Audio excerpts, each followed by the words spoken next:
나의 영혼이 잠잠히 하나님만 바라며. 아마 시편 가운데서도 가장 유명한 고백 중에 하나일 텐데요, 우리가 복음성으로도 참 많이 부르는 찬양입니다.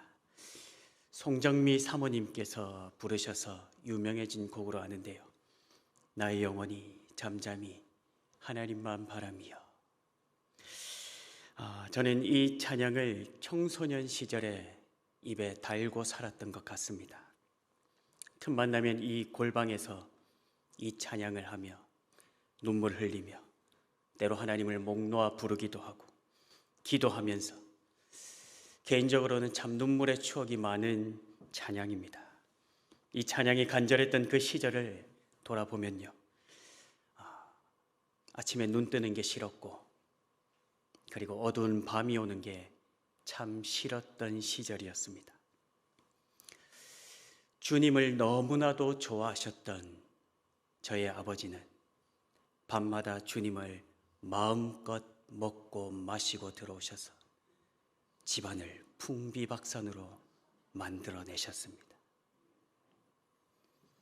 그렇게 엉망진창이 되어버린 그 집안을 닦고 다시 세우고, 울고불고 난리 났던 저와 누나를 다독여 놓고 새벽녘에나 주무셨다가, 저는 처음에는 어머니가 도망가신 줄 알았습니다. 알고 봤더니 새벽마다 주님 앞으로 나아가셔서 그 사랑하는 주님 붙들고 목 놓아 우시면서 다시금 회복되어 하루하루 가정을 지켜내시고 버텨오신 그 시절 속에서 이 찬양은 저의 힘이었습니다. 사실 대단한 믿음이 있어서가 아니라 그 찬양을 부르는 시간 자체가 아무것도 할 수 없는 저 자신을 달래는 도피처였던 것 같습니다. 그 찬양을 부르는 골방은 말 그대로 든든한 반석이었고 요새 같았고 구원의 손길이 느껴지는 시간이었던 것 같습니다. 문제는 찬양이 끝나고요, 그리고 기타를 내려놓고 그 골방을 나선 현실은요, 결코 잠잠할 수 없는 형편으로 여전했다는 겁니다. 그래서 하나님만 잠잠히 바라보겠다던 그 찬양은요, 주저없이 원망과 낙심으로 뒤집힐 때가 허다했습니다. 출애굽한 이스라엘 백성들도 마찬가지였던 것 같습니다. 앞으로는 바다, 뒤로 가면 바로의 군대입니다. 여기에 대한 이스라엘의 반응이 무엇이었습니까? 두려워서 여호와 하나님께 부르짖습니다. 동시에 모세를 원망합니다. 어디 애굽에 매장지가 없어서 우리를 기어이 여기까지 끌고 와서 우리를 죽게 하려는가? 사실 지도상으로 보시면요, 애굽에서 가나안 땅으로 직행하는 지름길이 있습니다. 그런데 하나님은 굳이 이스라엘을 그 길이 아니라 막다른 홍해길로 돌고 돌아 이끌어 오십니다. 그 이유를 출애굽기 13장 17절은 이렇게 말합니다. 바로가 백성을 보낸 후에 블레셋 사람의 땅의 길이 가까움에도 불구하고요, 하나님이 그들을 그 길로 인도하지 않았는데요, 그 이유는 이 백성이 전쟁을 하게 되면 마음을 돌이켜서 애굽으로 다시 돌아갈까, 여기에 대한 염려입니다. 사실 하나님께서 애굽에 재앙을 내리실 때에 이스라엘은 말도 안 되는 기적과 능력을 목도하고 맛보았습니다. 그러나 여러분, 기적이 곧 믿음은 아니라는 거죠. 기적이 자동적으로 하나님에 대한 신뢰와 믿음을 일으켜내지는 않습니다. 여러분, 이스라엘이 출애굽할 수 있었던 이유가 어디에 있습니까? 출애굽은 이스라엘로서는 결코 열 수 없는 길입니다. 그런데 이 불가능한 길을 여호와 하나님이 여셨습니다. 그렇게 이스라엘은 이 여호와 하나님께 이끌려서 약속의 땅으로 가는 겁니다. 문제는 여러분, 가나안 땅을 누가 차지하고 있습니까? 기골이 장대한 아낙 자손으로 불리는 자들이 차지하고 있습니다. 여러분, 이제 막 출애굽한 그 노예들이 무슨 힘과 전술이 있어서 그 가나안 땅을 차지해 내겠습니까? 다른 이유는 없습니다. 하나님이 시작하셨습니다. 여호와 하나님이 이 약속을 이루어 내시겠답니다.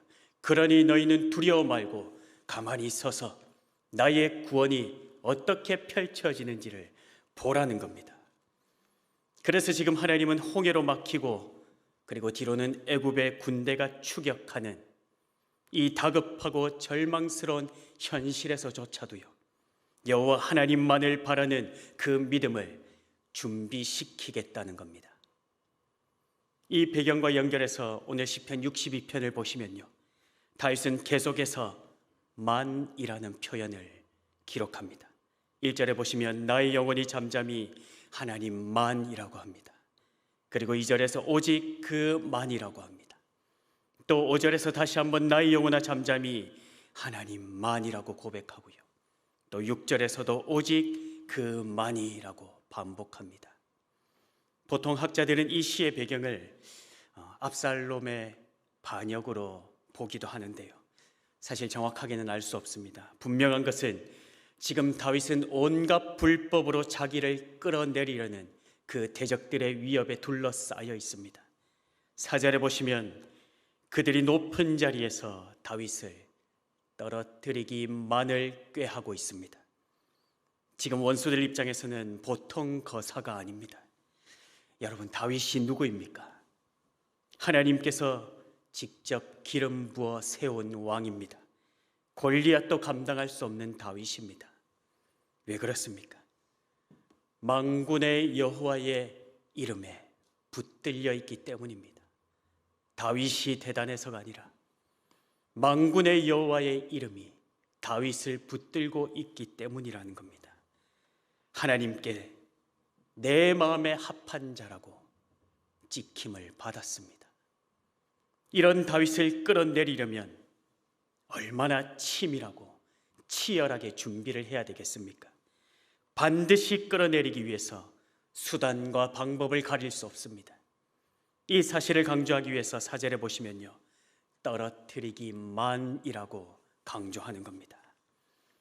그런데 지금 다윗은요, 이 끌어내리려고만 하는 이 현실에서 이 불법의 오직을, 나를 흔들어대는 이 두려움의 오직을 하나님만 바라보는 오직의 고백으로 선포하고 하나님 앞에 고백합니다. 그 이유가 어디에 있습니까? 1절에 보시면요, 나의 구원이 누구에서 나옵니까? 그에게서 나옵니다. 여러분, 다윗이 경험한 이 구원자가 누구입니까? 2절에 보시면 나의 반석이십니다. 흔들리지 않는 바위입니다. 아니, 흔들 수 없는 바위가 다윗의 하나님, 우리 하나님 여호와입니다. 또 나의 요새이시니 높고 길다란 그 안반 위에 세운 당대의 요새입니다. 여러분, 혹시 중국의 장가게를 가보셨습니까? 저는 가보지도 않고 사진만 보고 말하는 건데요, 마치 그와 같은 접근이 불가능한 그 요새가 우리 하나님이라는 겁니다.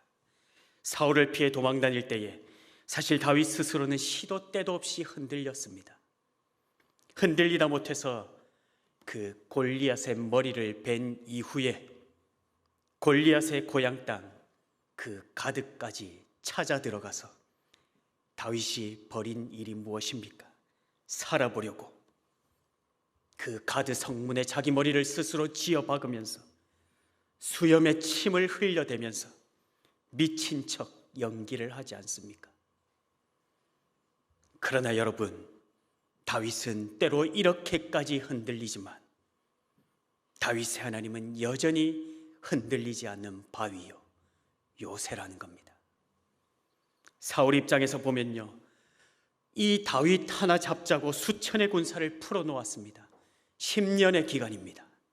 이쯤 하면 안 잡히는 게 아니라 못 잡는 겁니다. 왜 그렇습니까? 하나님이 다윗의 요새가 되셔서 다윗을 높이 들고 있습니다. 누가 건드려 되겠습니까? 그래서 다윗은요, 이 반석과 이 요새 가운데서 2절 말씀대로 오직 그만이 나의 구원이시여, 이 고백을 여호와 하나님의 손 안에서 그 반석 안에서 그 요새 위에 심는 겁니다. 그럼에도 불구하고 여러분, 이 고백을 심는 일 결코 만만치 않습니다. 여러분, 하나님을 대신할 수 있을 것 같은 반석과 요새와 구원이 우리 시대, 우리 곁에 사방으로 널려 있지 않습니까? 결코 반석과 요새와 구원이 될 수 없는 것들이 끊임없이 하나님을 대신할 수 있는 것처럼 우리를 향해 손짓하지 않습니까?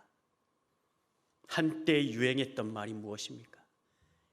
요즘은 좀 덜한 것 같은데, 그럼에도 여전히 누군가는 조물주보다 건물주를 외치며 여전히 이 구호의 혈안이 되어 있습니다. 굳이 하나님이 아니라도 당장의 힘이 되고 편안함을 줄 수 있는 것들이 얼마나 많은지 모릅니다. 굳이 하나님 앞에서 잠잠하지 않아도 스스로 반석을 깔아놓고 요새를 세우고 이 가시와 엉겅퀴의 땅에서 스스로를 구원해내고 스스로 행복과 만족의 반열에 나는 기어이 올라섰다고 떵떵거리는 게 아담 이후부터 오늘날까지도 이어지고 있는 우리들의 시대 아닙니까?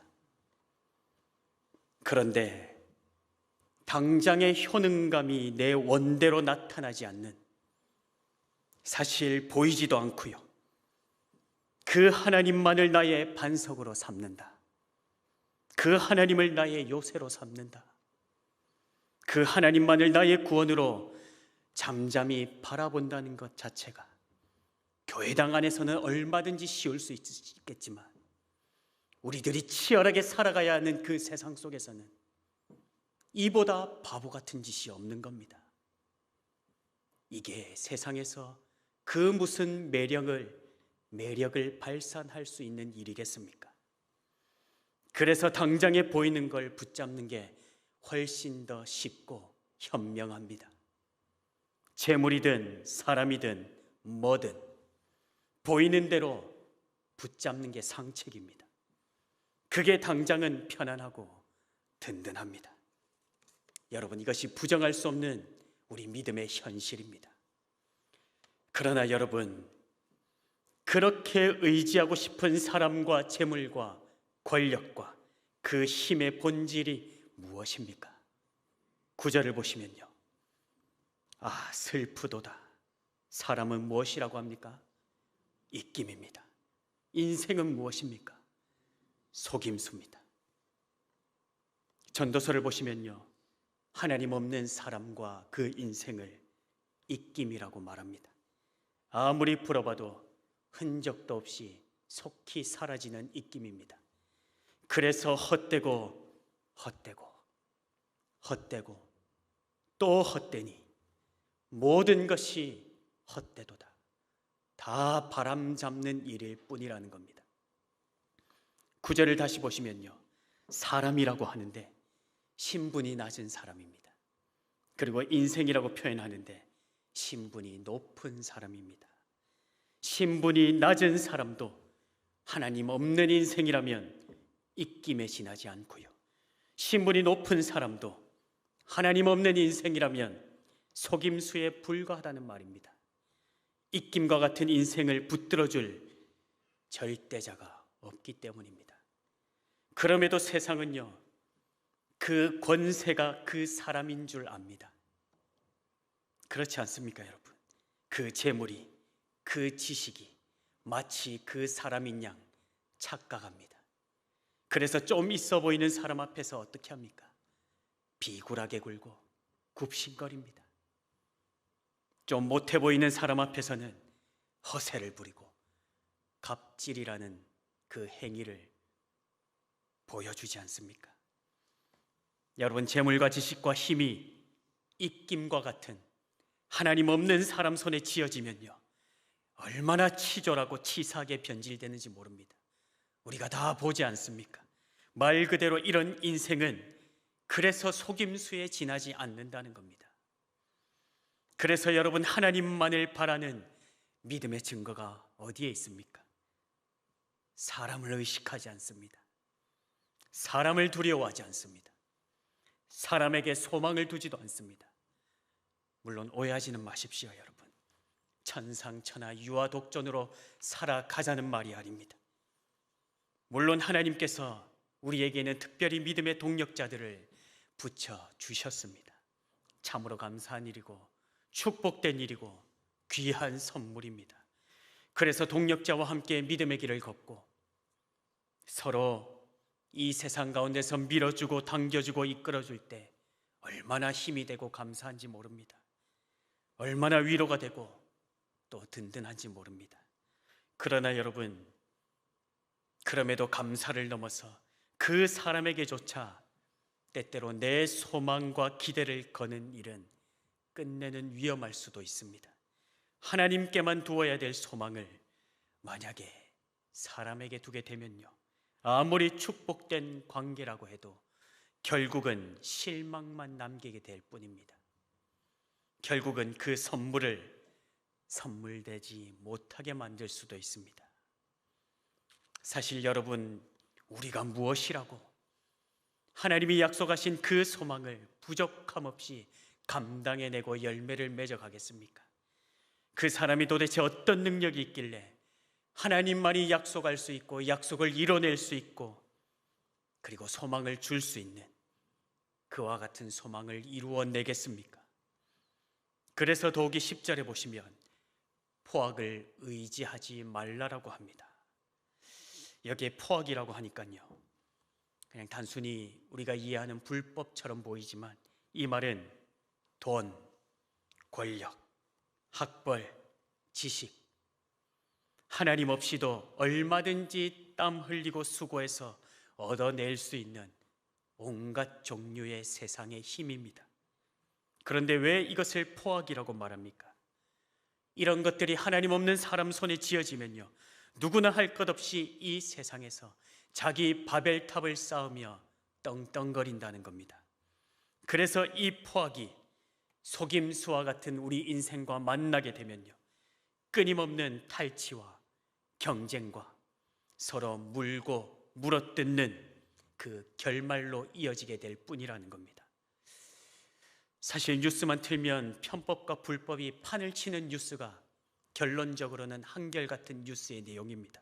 수단과 방법을 안 가리고 재산 축적에만 혈안이 되어 있습니다. 사랑과 긍휼은 안중에도 없고요, 오직 가지겠다는 그 속셈을 밑바탕에 깔아놓고 다들 덤벼드는 세상 속에서 터져나오는 문제와 사건들이 우리가 보는 뉴스 아닙니까? 그래서 사람보다 돈입니다. 사람 위에 돈입니다. 누군가가 고통을 당하고 죽든지 말든지 내 재산만 불어가면요, 사실 눈 하나 깜짝하지 않는 게 이 세상 아닙니까? 여러분, 이게 어디 재물만이겠습니까? 모든 게 마찬가지입니다. 그래서 오늘 본문 10절을 보시면요, 탈취한 것으로 허망하여지지 말며 재물이 늘어도 거기에 마음을 두지 말라라고 하는 겁니다. 여러분, 잠잠히 하나님만 바라는 우리들에게 하나님께서 진실로 주시고자 하시는 그 유익이 무엇이겠습니까?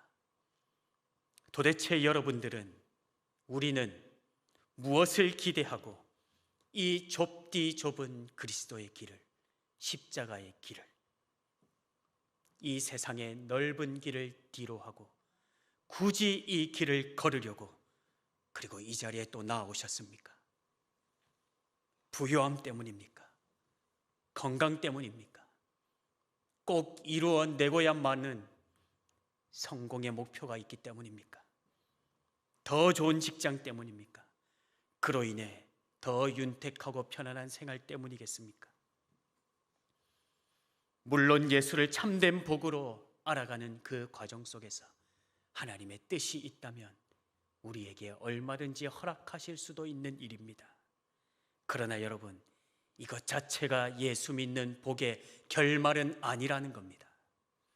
누가 그렇게 우리를 속이고 있는지는 모르겠지만 하나님께서 우리에게 약속하신 유익의 최종 결말은요, 하나님 자신입니다. 예수 그리스도밖에 없습니다. 다른 이로서는 구원을 받을 수 없나니 천하 사람 중에 구원을 받을 만한 다른 이름을 우리에게 주신 일이 없습니다. 그럼에도 불구하고 여러분, 뭔가 좀 아쉽지 않습니까? 세상의 질비한 구원과 반석과 그들이 외쳐대는 요새들에 비해서 예수 그리스도만으로는 뭔가가 너무 아쉽습니다. 너무 뜬구름만 잡는 소리인 것 같습니다. 그래서 우리는 자주, 매일, 순간순간 흔들리는 겁니다. 그것뿐인 게 뭔가 아쉬워서 흔들리고 갈등이 일어나고 뒤돌아보고 곁길로 새기도 하는 거 아닙니까? 그렇게 기도도 하고 하나님을 찾지만 하나님만이 아니라 하나님도 겸하여 찾는 게 솔직한 우리들의 모습 아닙니까? 그래서 다윗은요, 이 현실에 대해서 다시 선포하고 또 선포하는 겁니다. 5절에 보시면요, 나의 영혼아 잠잠히 하나님만 바라라. 물은 나의 소망이 그로부터만 나오는도다. 이것이 한 번뿐인 고백이 아니라 매일같이 쏟아낼 수밖에 없는 다윗의 고백이었습니다. 3절과 4절과 9절과 10절의 현장에서 나에게 갈등을 부추기고 뒤돌아보게 만들고 하나님만 바라는 내 믿음과 신뢰에 끊임없이 도전하는 그 자리에서 내 영혼아 계속해서 잠잠히 하나님만 반복해서 오늘도 내일도 바라고 또 바라라 명령하는 겁니다. 여러분, 상황만 보면요, 매일같이 우리 눈앞에 있는 상황만 보면 이 고백은 불가능해 보입니다. 도저히 부를 수 없는 찬양입니다. 명령될 수 없는 뜬구름 잡는 구호 같을 수도 있습니다. 이 고백을 지속한들 사실 극적인 반전이, 극적인 역전이 매일같이 내 삶에 순간순간 내가 원하는 대로 일어나지 않기 때문입니다. 오히려 하나님만 바라면 바랄수록 원수들의 공격은 더욱 거세집니다. 비난과 조롱은 더욱 드세집니다. 문제는 내가 원하는 대로 해결되지 않는 경우가 더욱 커다합니다. 바로 이 지점에서 우리가 늘 넘어지지 않습니까? 그래서 지금은 하나님만 바랄 때가 아니라 하나님도 바랄 대로 미루어 버릴 때가 얼마나 많은지 모릅니다. 일단은 급한 불부터 끄고 나면 하나님만 바라보겠다는 겁니다. 이것만 해결되면 하나님만 바라볼 여지를 가져보겠다는 겁니다. 돌아보면요, 많은 경우에 우리가 이렇게 핑계하면서 우리 믿음이 절대 하나님만으로 우뚝 서가고 자라갈 그 기회를 얼마나 많이 밀어놓고 있습니까?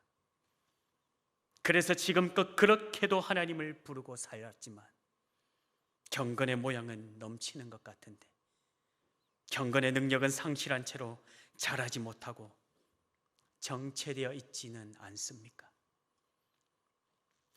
어떤 면에서는 충분히 이해가 됩니다. 충분히 그럴 수 있습니다. 사실 하나님만 바란다고 내가 바라던 떡이 제때제때 나오던가요?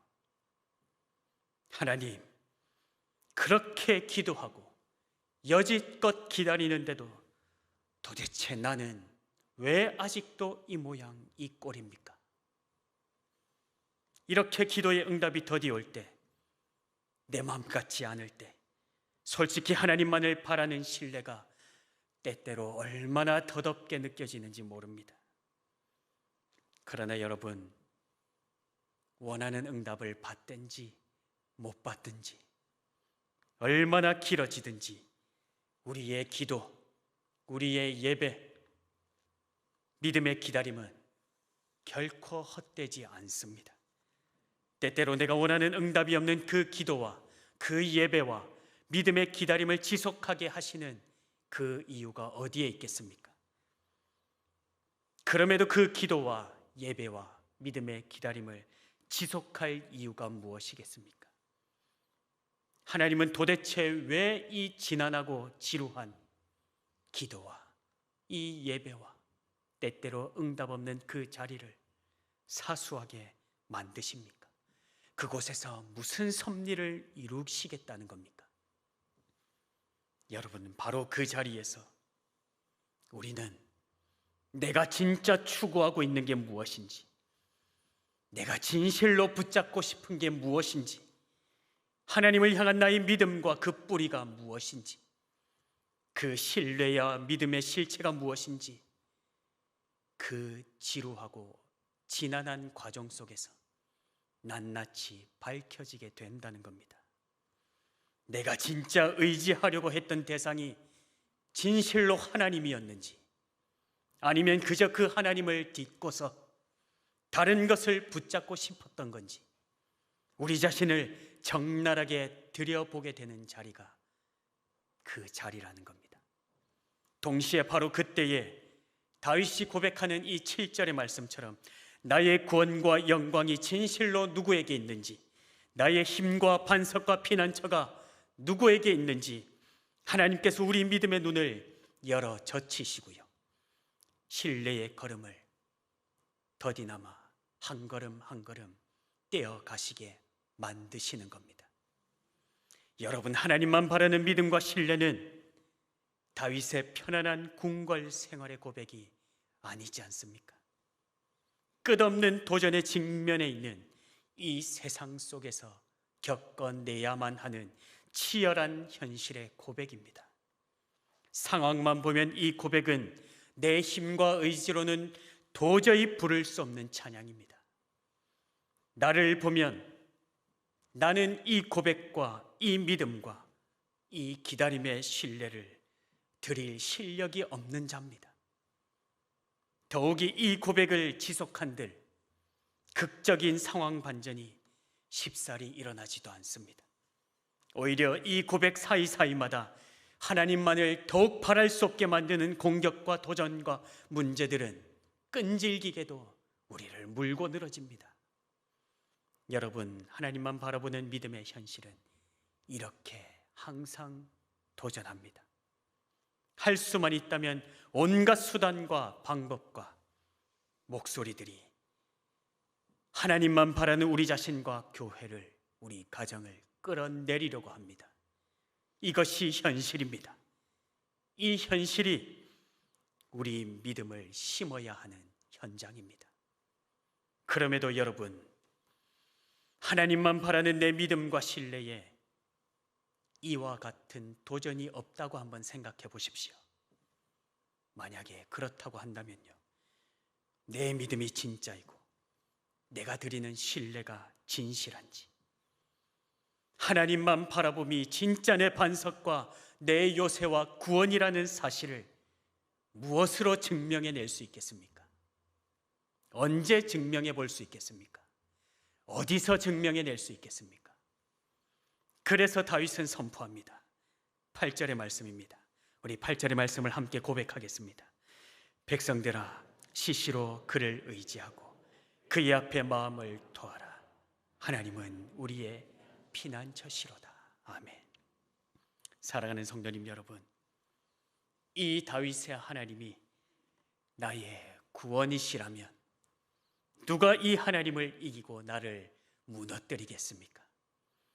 하나님이 나의 영광인데 세상 그 누가 나를 초라하고 감히 부끄럽게 치부하고 만들어내겠습니까? 하나님이 내 반석인데 그 어떤 환난과 폭풍과 풍파가 내 안에 있는 그리스도의 평강을 흔들어 빼앗겠다고 달려들고 우리를 물고 늘어질 수 있겠습니까?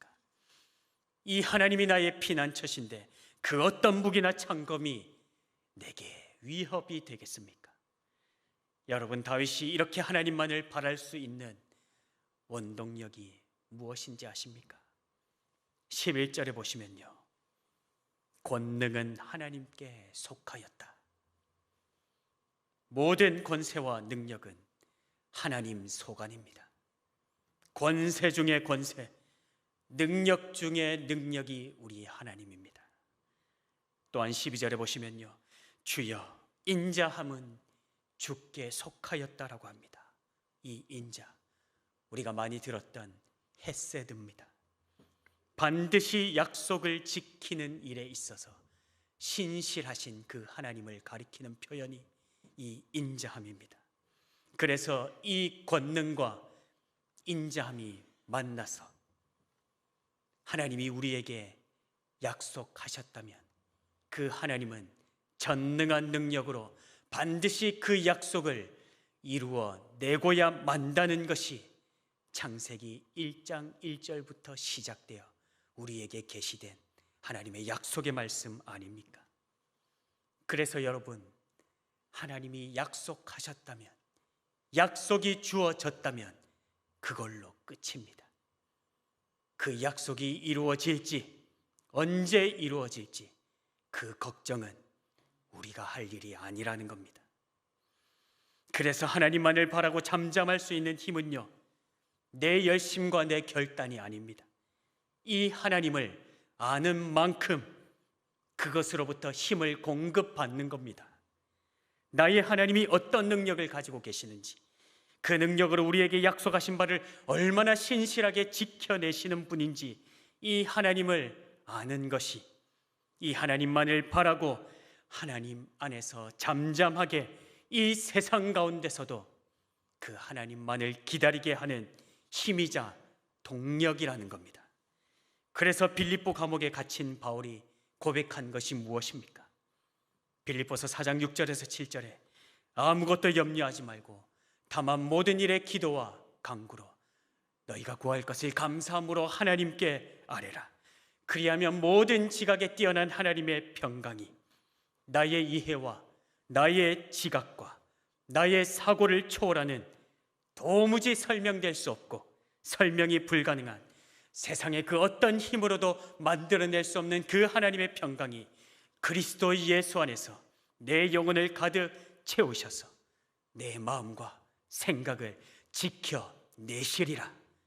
이것이 하나님의 약속이라는 겁니다.